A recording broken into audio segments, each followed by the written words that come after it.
Aste honetako Tolosaldeko aterearen astekariak ezohiko toki batera eramango gaitu.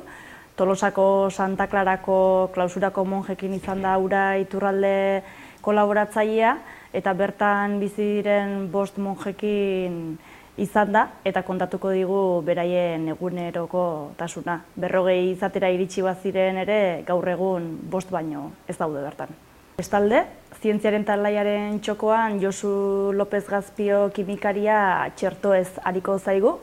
Tolomendik ere bere tartea izango du, eta kasu honetan Santa Luziako baratze aztegiaren inguruan ekarriko digute informazioa, eta iritzi emaile lanetan berriz Olatz Godoi, Imanol Artola Felix eta Olatz Peñagarikano ariko zaizkigu, eta aste honetako bertsoa berriz Aritz Mujikak bota digu.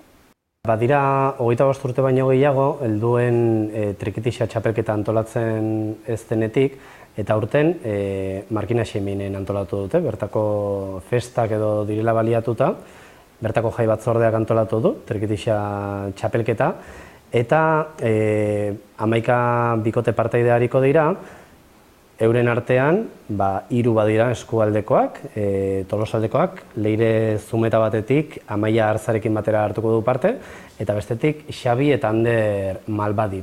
Justu eskualdeko 3 partaidekin bildu gara, eta bereekin aritu gara, txapelketa honen inguruan, nola prestatu duten, piezak eta zer piezekin joango diren, eta trikitixaz oro har txapelketez ere hitz egin dugu bereiekin.